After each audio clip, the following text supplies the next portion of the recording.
Kita akan mempelajari model transportasi dan penugasan. Model transportasi merupakan suatu kelas khusus dari linear programming yang telah Anda pelajari sebelumnya. Sementara model penugasan merupakan perluasan dari aplikasi model transportasi. Materi ini akan kita pelajari dalam dua bagian. Outline pembahasan kita terdiri dari bagian pertama, definisi, persyaratan, dan algoritma. Diikuti kemudian dengan 3 metode untuk menentukan Basic Feasible Solution awal atau BFS awal, yaitu metode Northwest Corner Rule, metode Least Cost, dan metode Vogel Approximation. Kita masuki bagian pertama, definisi, persyaratan, dan algoritma problem transportasi.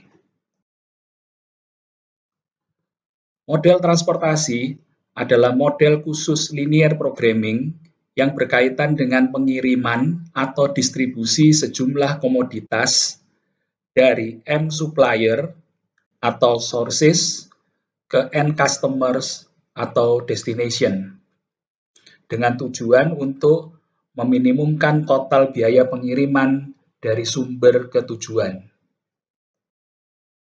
Berikut adalah model transportasi dinyatakan dalam integer linear programming. Variabel keputusan yang digunakan adalah XIJ. XIJ menyatakan jumlah komoditas yang dikirim dari sumber I ke tujuan J. Parameter-parameter yang digunakan dalam model transportasi ini adalah CIJ menunjukkan biaya kirim per unit komoditas dari sumber I ke tujuan J. SI menyatakan jumlah komoditas yang dapat disediakan oleh sumber I. Sementara DJ menyatakan total demand komoditas dari tujuan J. Fungsi tujuan dari model transportasi ini adalah minimumkan set sama dengan total biaya pengiriman dari sumber I ke tujuan J. Kemudian ada dua constraint yang kita jumpai di dalam model transportasi ini. Yang pertama adalah jumlah komoditas yang dikirim dari suatu sumber I ke semua tujuan J harus sama dengan kapasitas sumber tersebut. Constraint yang kedua menyatakan jumlah komoditas yang dikirim dari semua sumber ke suatu tujuan tertentu sama dengan demand tujuan tersebut.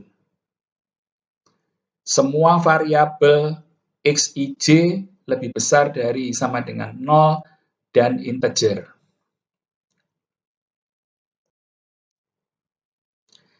Karena bentuknya yang khusus, model transportasi bisa dinyatakan dalam bentuk tabel seperti berikut. Ada bagian yang kita sebut sebagai source atau sumber. Di sini ada M sumber, mulai dari sumber pertama, sumber kedua, sampai sumber ke M. Kemudian, destination atau tujuan. Di sini ada N tujuan. Tujuan pertama, tujuan kedua, tujuan ketiga, dan seterusnya sampai N. Setiap sumber, yaitu sumber 1, 2, dan seterusnya sampai M, mempunyai batasan supply, masing-masing sebesar S1, S2, dan seterusnya sampai SM. Masing-masing tujuan atau destination, yaitu tujuan 1, 2, dan seterusnya sampai tujuan N, memiliki demand atau permintaan, masing-masing sebesar D1, D2, D3, dan seterusnya sampai Dn. Angka-angka yang ada di dalam kotak-kotak ini menunjukkan biaya pengiriman per unit komoditas dari suatu sumber ke suatu tujuan. Sebagai contoh, C11 adalah biaya pengiriman per unit komoditas dari sumber 1 ke tujuan 1. C12 menyatakan biaya pengiriman per unit komoditas dari sumber 1 ke tujuan 2. Demikian seterusnya sampai yang terakhir adalah CMN menyatakan biaya pengiriman per unit komoditas dari sumber M ke tujuan N.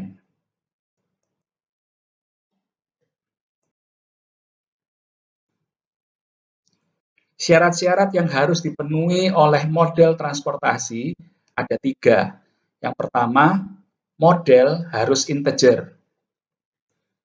Kemudian syarat yang kedua, syarat yang terpenting adalah total supply harus sama dengan total demand, atau sigma SI sama dengan sigma DJ. Ketiga, jika tidak dimungkinkan untuk melakukan pengiriman dari sumber I ke tujuan J, maka kita tetapkan biaya pengiriman per unit komoditas dari sumber I ke tujuan J sebesar M, di mana M menyatakan bilangan positif yang sangat besar, mendekati tak berhingga.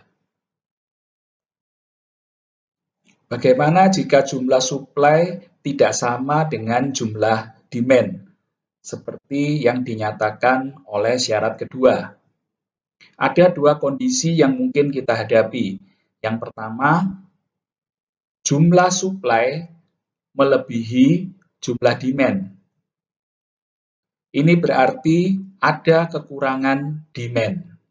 Solusinya, kita tambahkan kolom J+1 untuk tujuan dummy, di mana dummy berarti tujuan itu semu atau tidak ada, dengan demand sebesar total supply dikurangi total demand. Kemudian, biaya pengiriman per unit komoditas dari sumber I ke tujuan dummy tersebut kita set seluruhnya sama dengan 0. Kondisi yang kedua adalah jumlah supply lebih kecil dari jumlah demand. Dalam hal ini terjadi kekurangan supply. Solusinya, tambahkan baris I+1 untuk sumber dummy dengan supply sebesar total demand dikurangi total supply. Selanjutnya, kita set biaya pengiriman per unit komoditas dari sumber dummy tersebut ke tujuan J sebesar 0. Kita lihat contoh pertama. Suatu perusahaan yang memiliki 2 buah pabrik pada lokasi yang berbeda harus memasok 4 buah gudang yang berbeda dengan biaya pengiriman sebagai berikut. Kita lihat biaya pengiriman dari pabrik pertama ke gudang pertama sebesar 45 per unit. Biaya pengiriman dari pabrik 1 ke gudang 2 sebesar 17 per unit. Demikian seterusnya. Kemudian kita melihat di sini pabrik 1 mempunyai supply sebesar 15, pabrik 2 mempunyai supply sebesar 13. Sementara gudang 1 memiliki demand 9, gudang 2, 6, gudang 3, 7, gudang 4, 9. Untuk bisa menyelesaikan persoalan ini, maka langkah pertama adalah kita harus memastikan bahwa syarat-syarat model transportasi terpenuhi, khususnya persyaratan kedua. Maka kita hitung di sini total supply adalah 15 ditambah 13, sehingga kita mendapatkan totalnya adalah 28. Kemudian kita hitung juga total demand, 9 ditambah 6 ditambah 7 ditambah 9 adalah 31. Sehingga kita memperoleh total demand lebih besar dari total supply. 31 lebih besar dari 28. Maka seperti yang kita lihat pada slide sebelumnya, di sini terjadi kekurangan supply. Karena terjadi kekurangan supply, maka solusinya adalah kita menambahkan baris ketiga sebagai pabrik dummy.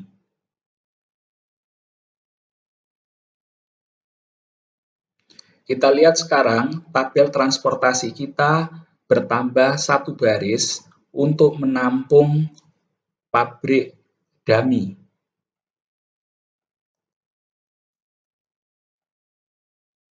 Berapa supply dari pabrik dummy tersebut? Kita peroleh dari total demand 31 dikurangi total supply 28, yaitu 3. Sementara biaya pengiriman per unit komoditas dari pabrik dummy ke gudang-gudang yang ada, seluruhnya kita set sama dengan 0. Contoh ini menunjukkan bahwa setiap kali kita akan menyelesaikan problem transportasi dengan menggunakan model transportasi, maka langkah pertama yang harus kita pastikan adalah semua syarat terpenuhi, khususnya syarat yang kedua. Berikutnya, kita akan melihat langkah-langkah penyelesaian model transportasi yang terdiri dari 3 langkah.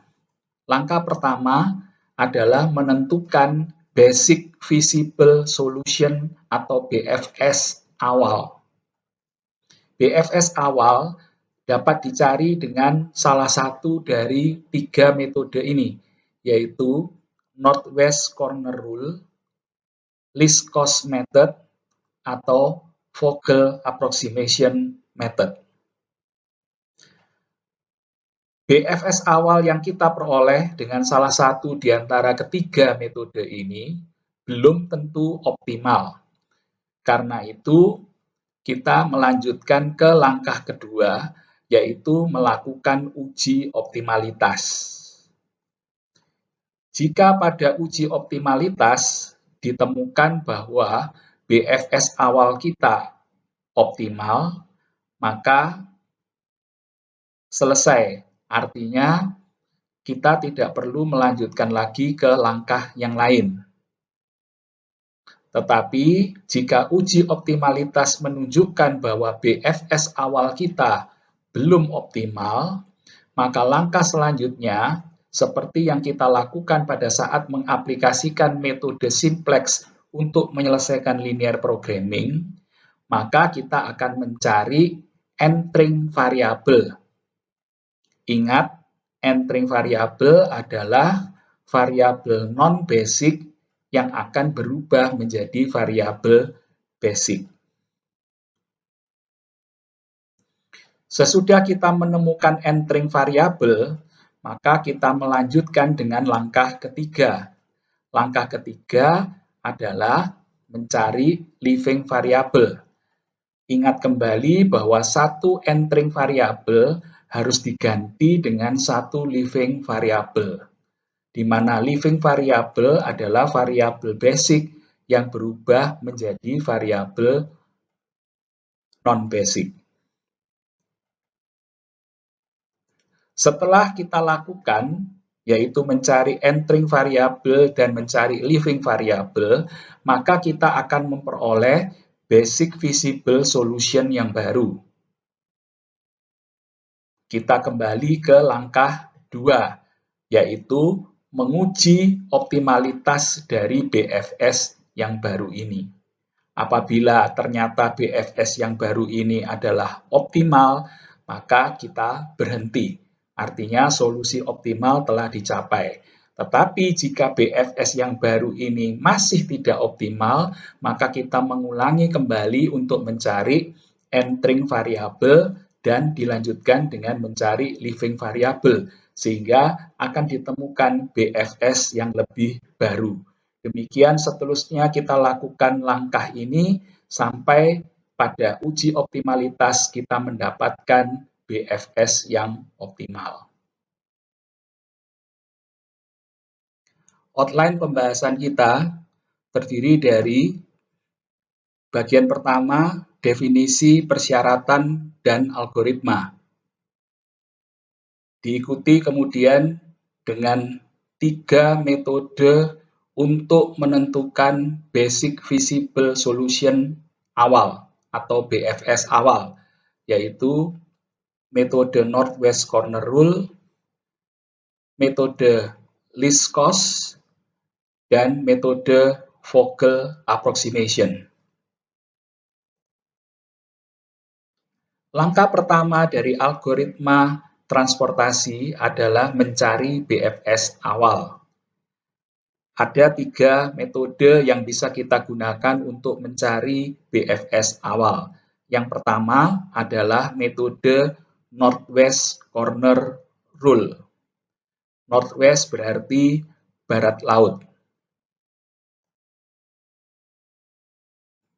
Berikut adalah langkah-langkah untuk menggunakan Northwest Corner Rule. Saya tidak akan menjelaskan satu persatu langkah ini, tetapi akan menggunakan contoh soal berikut untuk pembahasannya.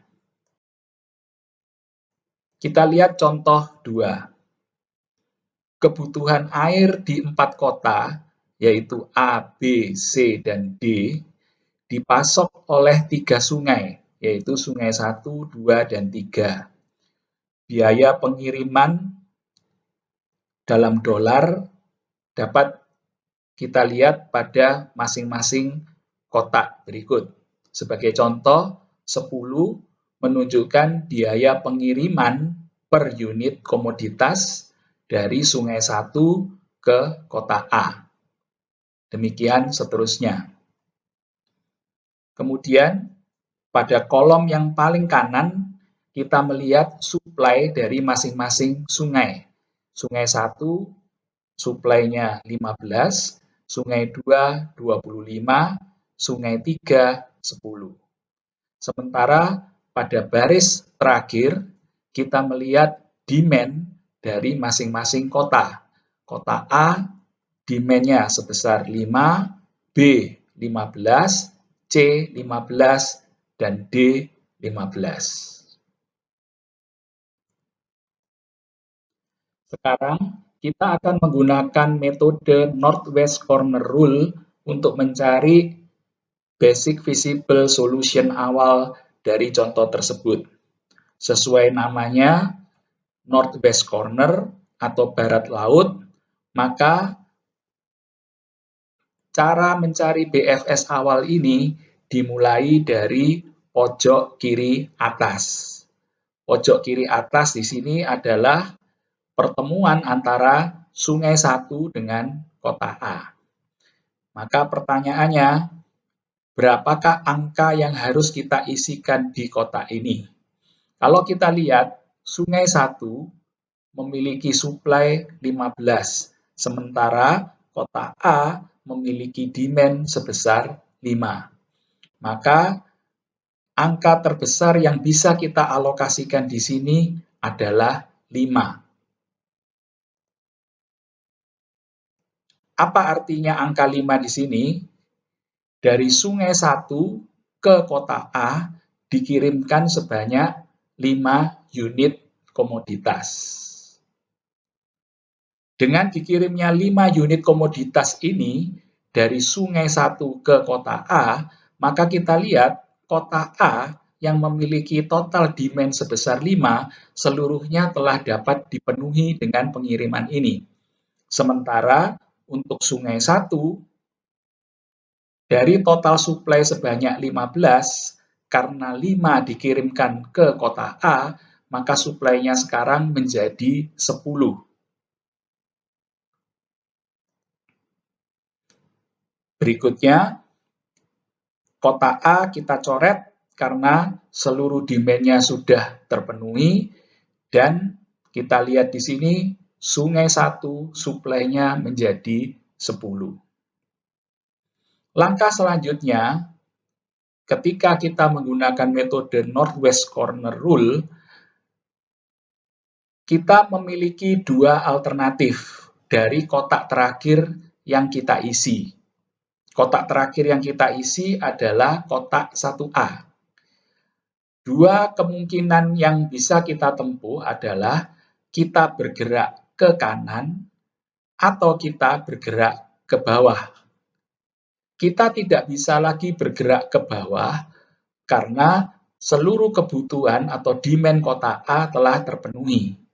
Maka satu-satunya langkah yang bisa kita ambil adalah kita bergerak ke kanan, yaitu ke kotak 1B. Kita lihat sekarang, sungai 1 mempunyai suplai 10, sementara kota B mempunyai demand 15. Maka kita isi kotak 1B ini sebanyak-banyaknya dengan angka 10.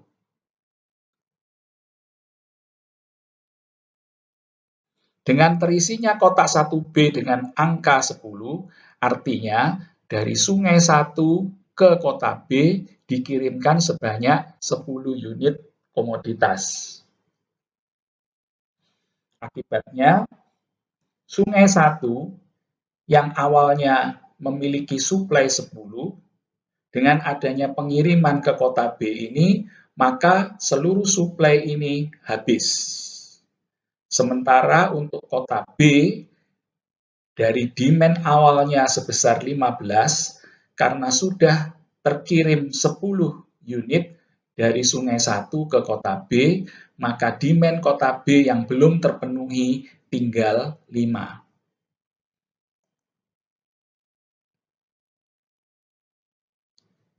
Kita lanjutkan. Dari kotak yang terakhir kita isi, yaitu kotak 1B, kita memiliki alternatif melangkah ke kanan atau melangkah ke bawah. Kita tidak bisa melangkah lagi ke kanan karena kita lihat sungai 1 suplainya seluruhnya telah habis. Maka dari kotak 1B, satu-satunya langkah yang mungkin kita ambil adalah kita bergerak ke bawah, yaitu ke kotak 2B. Kita lihat sungai 2 mempunyai suplai 25, sementara kota B demand-nya tadi tinggal 5. Kalau kita isi sebesar-besarnya di kotak 2B, maka kita isi dia dengan angka 5. Maka yang terjadi berikutnya, seluruh demand dari kota B telah terpenuhi, sehingga kota B kita coret. Dan kita lihat sungai 2 suplainya menjadi 20. Dengan cepat berikutnya, kita bisa melakukan langkah-langkah seperti yang tadi kita lakukan, yaitu kita sekarang bergerak ke kanan, mengisi kotak 2C. Dengan angka antara 15 dan 20, berarti kita ambil yang lebih kecil, yaitu 15. Maka selanjutnya kota C kita coret karena seluruh demand-nya telah terpenuhi, sementara sungai 2 dari suplai sebesar 20 karena dikirimkan ke kota C sebanyak 15, maka suplainya menjadi 5. Selanjutnya, kembali kita akan bergerak ke kanan, yaitu ke kotak 2D. Kita lihat Sungai 2, suplainya 5, kota D, demand-nya 15. Maka kita isi di sini dengan angka 5. Maka Sungai 2, suplainya habis. Sehingga Sungai 2 kita coret. Sementara kota D, dari 15 demand-nya, 5 telah terpenuhi. Sehingga kurang 10.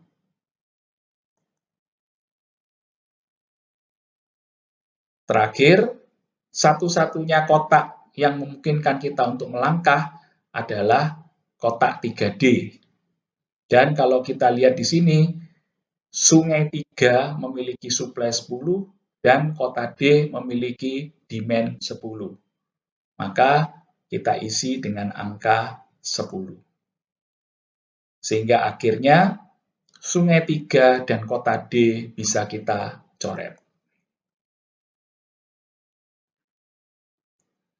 Seandainya Anda melakukan langkah yang sama, kemudian Anda menemukan bahwa kotak terakhir yang Anda isi antara supply dan demand-nya tidak sama, maka kemungkinan kesalahan terjadi pada saat langkah awal, yaitu pada saat Anda memastikan persyaratan dari model transportasi, khususnya syarat kedua. Kalau Anda lalai di dalam menyamakan total supply dengan total demand, maka bisa terjadi pada saat Anda menggunakan metode ini, pada kotak terakhir yang Anda isi, antara supply dan demand angkanya tidak sama. Selanjutnya, kotak-kotak yang terisi ini tadi, kita kalikan dengan biaya pengirimannya masing-masing. Contoh, Sungai 1 ke kota A dikirimkan sebanyak 5, di mana ongkos kirimnya sebesar 10 per unit. Maka biaya pengirimannya adalah 5 kali 10. Kotak 1B, biaya pengirimannya adalah 10 kali 2, yaitu 20. Maka total biaya pengiriman adalah 5 kali 10 ditambah 10 kali 2 ditambah 5 kali 7 ditambah 15 kali 9 ditambah 5 kali 20 ditambah 10 kali 18. Totalnya adalah $520.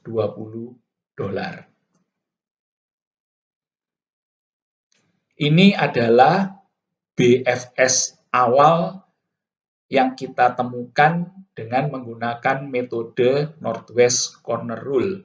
Sebagaimana tadi dijelaskan pada saat kita membahas algoritma transportasi, BFS awal ini harus diuji optimalitasnya. Apakah BFS awal ini sudah optimal atau belum?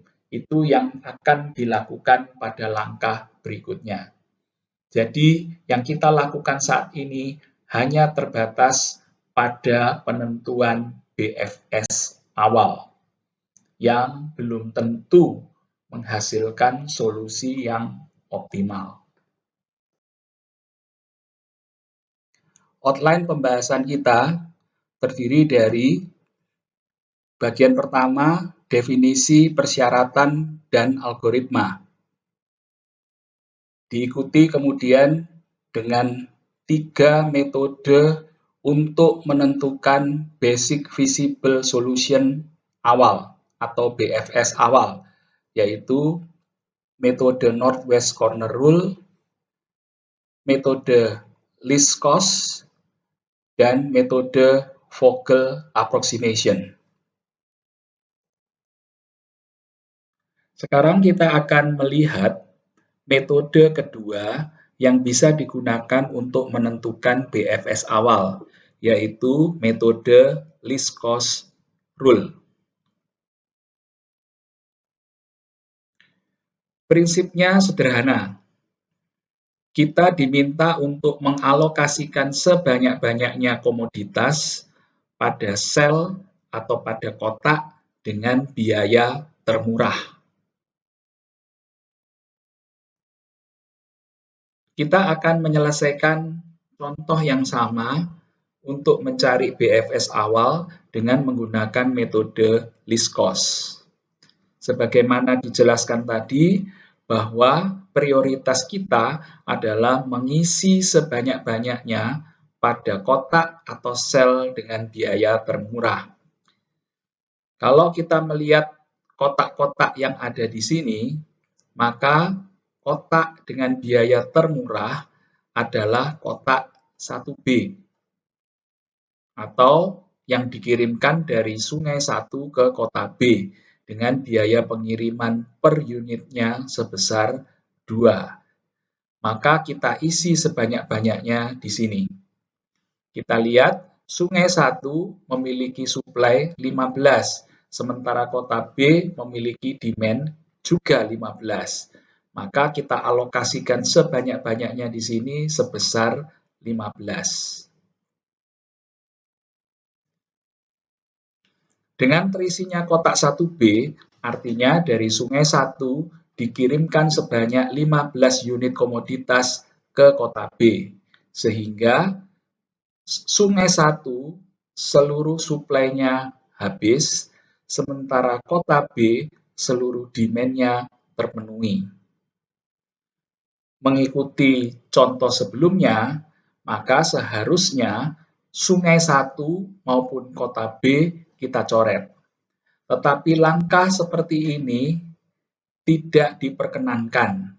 Artinya, Anda harus memilih salah satu di antara sungai 1 atau kota B yang Anda coret. Misalkan, saya memilih sungai 1 untuk dicoret. Maka, kita lihat untuk kota B yang tidak kita coret, demand-nya karena seluruhnya telah terpenuhi, kita ganti di sini dengan angka 0.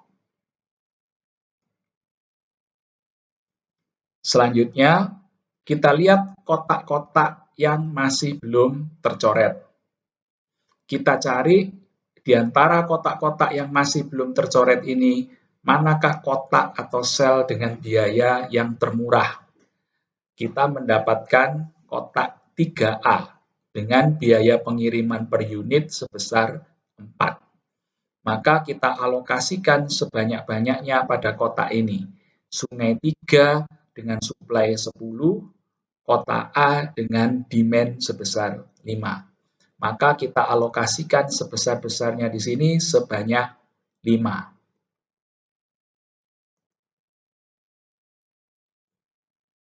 Dengan terisinya kotak 3A dengan angka 5, maka demand kota A seluruhnya telah terpenuhi. Sementara sungai 3 dari suplai awalnya sebesar 10, karena terkirim ke kota A sebesar 5, maka suplainya tinggal 5. Berikutnya, kota A kita coret, dan sungai 3 kita ubah suplainya menjadi 5. Kembali lagi kita lihat kotak-kotak atau sel-sel yang belum tercoret. Kita cari yang biaya pengiriman per unitnya paling murah. Maka kita mendapatkan kotak 2B dengan biaya pengiriman per unit sebesar 7. Sungai 2 memiliki suplai 25 dan kota B seluruh demand-nya telah terpenuhi atau demand-nya sama dengan 0. Maka kita alokasikan sebanyak-banyaknya di sini sama dengan 0.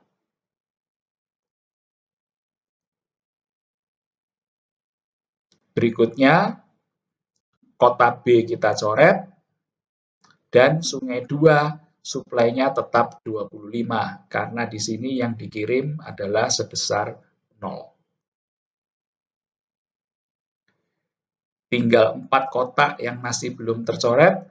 Kita cari yang termurah biaya pengiriman per unitnya, kita dapatkan kotak 2C. Kita lihat antara 15 dengan 25, maka di sini kita alokasikan sebesar 15. Berikutnya, kotak C kita coret, Sungai 2 suplainya tinggal 25 dikurangi 15 atau 10. Tinggal 2 kotak yang belum dicoret, yang memiliki biaya pengiriman termurah adalah kotak 3D dengan biaya pengiriman per unit sebesar 18.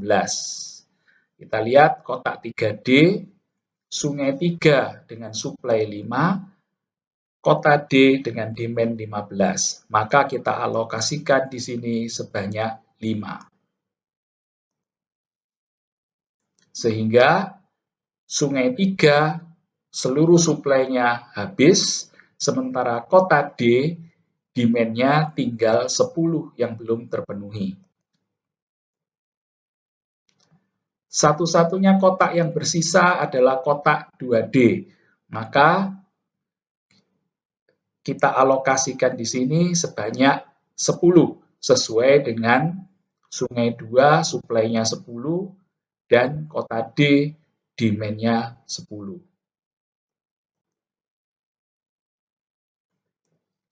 Dengan demikian, Sungai 2 dan kota D bisa kita coret.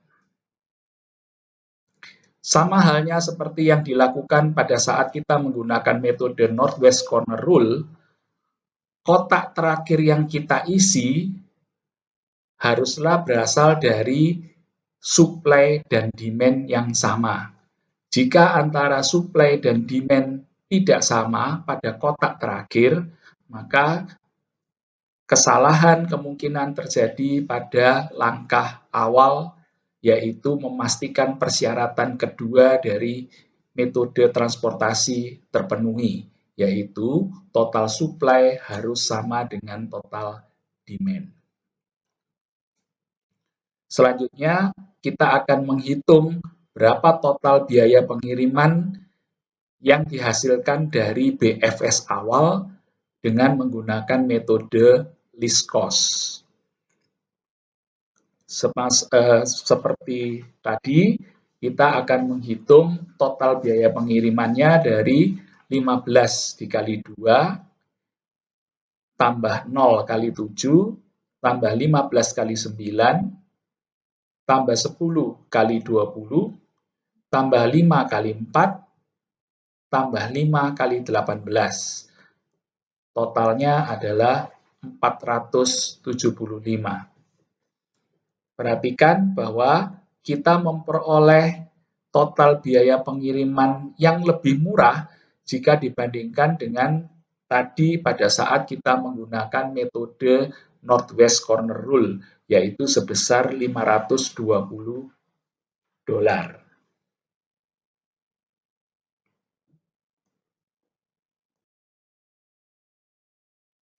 Outline pembahasan kita terdiri dari bagian pertama, definisi, persyaratan, dan algoritma. Diikuti kemudian dengan 3 metode untuk menentukan Basic Feasible Solution awal atau BFS awal, yaitu metode Northwest Corner Rule, metode least cost, dan metode Vogel Approximation. Kita telah mempelajari 2 metode untuk mencari BFS awal. Pertama, metode Northwest Corner Rule yang sangat sederhana, dan yang kedua, metode least cost yang sedikit lebih kompleks jika dibandingkan dengan metode Northwest Corner Rule. Sekarang kita akan mencoba metode yang ketiga, yaitu Vogel Approximation Method. Metode ketiga, jika dibandingkan dengan dua metode yang kita bahas sebelumnya, lebih kompleks.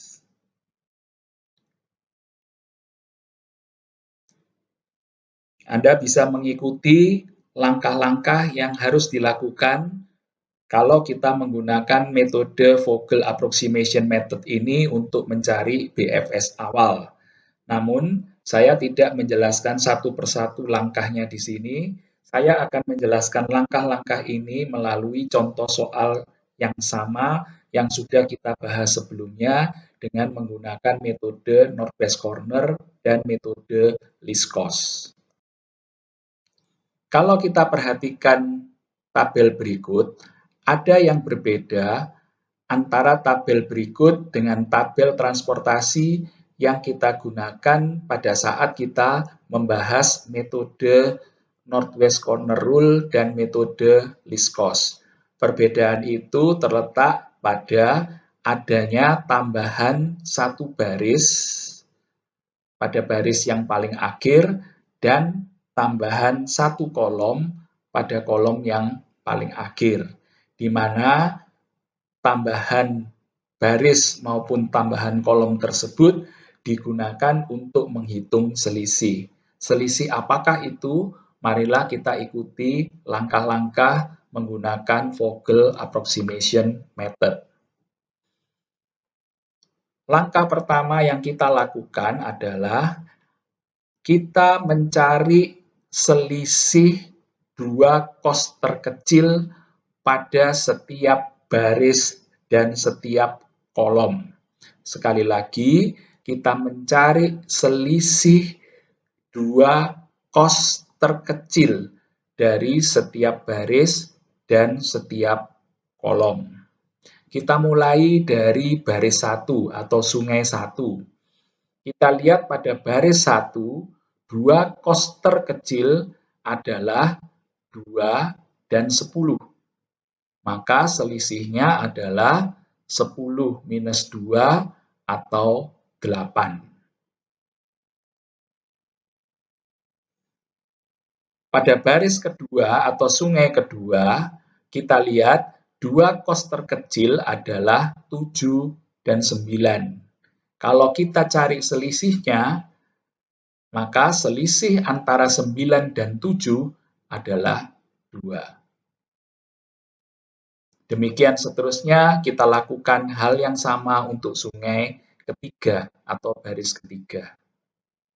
Kemudian kita lakukan hal yang sama untuk kolom. Kita mulai dari kolom pertama atau kotak A. Dua kos terkecil pada kolom pertama adalah 4 dan 10. Maka selisihnya adalah 10 minus 4 sama dengan 6. Hal yang sama kita lakukan pada ketiga kolom yang lain. Misalkan pada kolom keempat kita lihat dua kos terkecil pada kolom keempat adalah 11 dan 18. Maka selisihnya adalah 7. Selanjutnya, setelah kita mencari selisih dua kos terkecil dari setiap baris dan setiap kolom, maka dari selisih-selisih yang sudah kita hitung tadi, kita cari yang selisihnya terbesar. Yang selisihnya terbesar di sini adalah 10 yang diperoleh dari baris ketiga atau sungai ketiga. Maka dari baris ketiga Anda cari kotak dengan kos yang termurah. Sekali lagi, dari baris ketiga atau sungai ketiga, di mana kita tadi mendapatkan selisih dua kos terkecil yang terbesar, kita cari dari kotak-kotak yang ada pada baris ketiga atau sungai ketiga ini, kotak yang biaya pengiriman per unitnya paling murah. Di sini kita lihat antara 4, 14, 16, dan 18. Yang termurah adalah 4. Maka kita lihat kotak dengan biaya termurah ini, yang merupakan pertemuan antara Sungai Tiga dan Kota A. Kita alokasikan pengiriman sebanyak-banyaknya di sini. Sungai Tiga dengan suplai 10, Kota A dengan demand 5. Maka kita alokasikan di sini sebesar 5. Dengan teralokasikannya pengiriman sebesar 5 dari Sungai Tiga ke Kota A, maka Kota A seluruh demand-nya telah terpenuhi, sementara Sungai Tiga dari suplai awalnya sebesar 10, maka sekarang suplainya tinggal 5. Maka kita lakukan seperti contoh sebelumnya, Kota A kita coret, Sungai Tiga kita update suplainya menjadi 5. Selesai kita melakukan ini, maka kita lihat ada kotak-kotak yang masih belum dicoret. Di mana kotak-kotak yang sudah tercoret adalah kotak-kotak yang ada pada kolom A. Selanjutnya, kita akan membuat tabel transportasi yang baru dengan menghilangkan kolom A. Maka kita akan mendapatkan tabel seperti ini. Kita lakukan kembali langkah awal seperti yang kita lakukan sebelumnya, yaitu mencari selisih antara dua kos terkecil dari setiap baris dan setiap kolom. Contoh, misalkan pada baris pertama atau sungai 1, angka 9 diperoleh dari selisih dua kos terkecil pada baris pertama. Dua kos terkecil pada baris pertama adalah 2 dan 11. Sehingga selisihnya adalah 9. Angka 7 pada kolom C atau kolom kedua diperoleh dari selisih dua kos terkecil pada kolom C, yaitu 9 dan 16. Sesudah kita cari selisih dua kos terkecil dari setiap baris dan setiap kolom, kita cari sekarang mana selisih yang terbesar. Di sini kita melihat bahwa selisih yang terbesar adalah 9 yang diperoleh dari baris pertama atau sungai 1. Maka kita perhatikan kotak-kotak yang ada pada sungai 1. Kotak pertama biaya pengirimannya 2, kotak kedua 20, kotak ketiga 11. Berarti kotak dengan biaya pengiriman termurah adalah kotak 1B dengan biaya pengiriman per unitnya sebesar 2. Maka selanjutnya kita isi sebanyak-banyaknya pada kotak 1B. Sungai 1 memiliki suplai 15, kota B memiliki demand 15, sehingga pada kotak 1B kita alokasikan sebesar 15. Maka akibatnya, sungai 1 seluruh suplainya habis dengan adanya pengiriman sebesar 15 ini.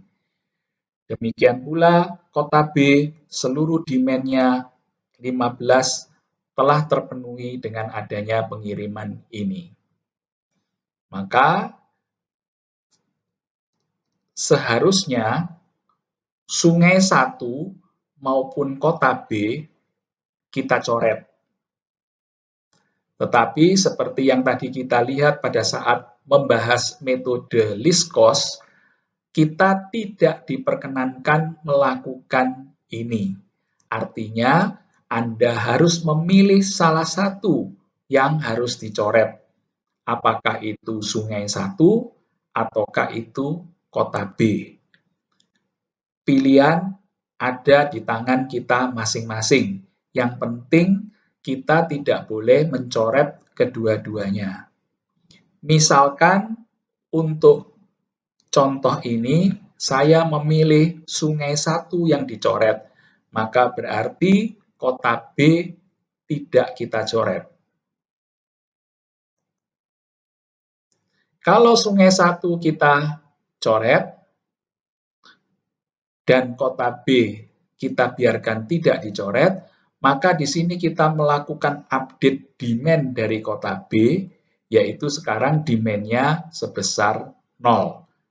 Karena tadi kita lihat bahwa demand Kota B seluruhnya telah terpenuhi. Setelah ini, apa yang kita lakukan? Yang kita lakukan adalah kita membuat tabel transportasi yang baru dengan menghilangkan Sungai 1 karena Sungai 1 seluruh suplainya sudah habis.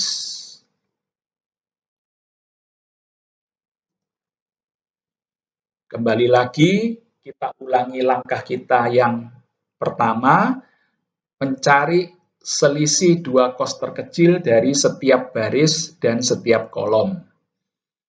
Sehingga kita dapatkan seperti ini.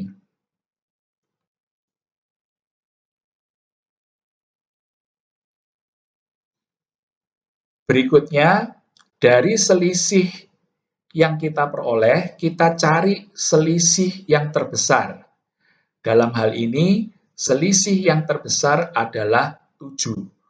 Dan selisih terbesar ini diperoleh dari dua kolom, yaitu kolom B dan kolom C. Maka Anda harus memilih kolom mana yang kita akan pilih untuk kita alokasikan pengiriman. Anda bebas untuk memilih apakah Kota B yang Anda alokasikan atau Kota C yang Anda alokasikan. Nah, di sini saya memilih Kota C. Kita lihat, Kota C ada dua kotak kosong tadi, yaitu 2C dan 3C. Kita pilih kotak dengan biaya pengiriman yang termurah, yaitu 9. Maka kotak 2C kita isi. Pilihannya adalah antara suplai Sungai 2 yaitu 25 dan demand Kota C yaitu 15. Maka kita alokasikan di sini sebesar 15. Sekali lagi, Anda bebas menentukan pilihan. Apakah Anda memilih mengalokasikan pada Kota B ataukah Anda memilih mengalokasikan pada Kota C. Karena kita sudah mengalokasikan 15 di sini, maka berarti seluruh demand Kota C telah terpenuhi. Maka selanjutnya Kota C akan kita coret. Sungai 2, karena telah mengirimkan 15 unit komoditas ke Kota C, maka suplainya sekarang menjadi 10. Maka setelah ini kita akan membuat lagi tabel transportasi yang baru dengan menghilangkan Kota C. Kita ulangi lagi langkah yang pertama, yaitu mencari selisih dua kos terkecil dari setiap baris dan setiap kolom. Maka kita akan mendapatkan angka seperti ini. Kita memperoleh selisih terbesar adalah 13 yang berasal dari baris atau Sungai 2. Maka kita cari kotak dengan biaya termurah pada baris atau sungai 2, yaitu antara 7 dan 20. Maka 7 adalah biaya pengiriman yang termurah. Maka kita alokasikan pengiriman di kotak 2B. Sungai 2 memiliki suplai 10, kota B demand-nya 0. Maka kita alokasikan di sini sebesar 0. Dengan demikian, setelah ini kota B bisa kita coret, sementara sungai 2 suplainya tetap 10. Terakhir, karena tinggal ada 2 kotak kosong, kita tidak perlu lagi membuat tabel transportasi yang baru, tetapi kita bisa langsung mengalokasikan dari atau dengan melihat kondisi supply dan demand yang tersisa. Maka kita lihat sungai 2 memiliki suplai 10, sungai 3 memiliki suplai 5, dan kota D masih membutuhkan demand sebesar 15. Sehingga kalau kita alokasikan, maka kotak 2D akan kita isi dengan angka 10, dan kotak 3D akan kita isi dengan angka 5. Dengan demikian, maka baik sungai 2 maupun sungai 3 suplainya habis, demikian juga kota D seluruh demand-nya terpenuhi. Kalau alokasi-alokasi yang kita lakukan tadi, kita masukkan kembali pada tabel transportasi kita, maka kita memperoleh keadaan seperti ini. Dari sini, kemudian kita akan menghitung berapa total biaya pengiriman yang dihasilkan, yaitu dari 15 kali 2 ditambah 0 kali 7, ditambah 15 kali 9, ditambah 10 kali 20, ditambah 5 kali 4, ditambah 5 kali 18. Totalnya adalah sebesar $475. Angka yang sama dengan yang kita peroleh ketika tadi kita mengaplikasikan metode least cost untuk mencari BFS awal. Dari 3 metode yang sudah kita bahas tadi, kembali lagi saya mengingatkan bahwa ketiga metode tersebut adalah dipakai untuk mencari basic feasible solution awal, di mana basic feasible solution awal kita itu masih belum bisa dipastikan optimal atau tidaknya. Untuk memastikan itu, kita akan menggunakan langkah berikutnya, yaitu uji optimalitas. Tetapi dari hasil kita menggunakan 3 metode ini, kita memperoleh bahwa metode Northwest Corner Rule ternyata menghasilkan total biaya pengiriman yang lebih besar jika dibandingkan dengan waktu kita menggunakan metode least cost dan metode Vogel approximation. Kalau kita melihat dari proses perhitungan yang dilakukan, metode Northwest Corner Rule adalah metode yang paling sederhana. Kenapa? Karena kita selalu memulai dari pojok kiri atas, kemudian pilihan kita adalah bergerak ke kanan atau bergerak ke bawah. Demikian seterusnya sampai seluruh kotak yang ada teralokasikan. Metode Northwest Corner Rule memang sangat sederhana, tetapi di dalam kita mengalokasikan sama sekali tidak memperhatikan faktor biaya. Padahal yang kita cari sebagai tujuan akhir dari algoritma transportasi adalah mencari total biaya pengiriman yang minimal.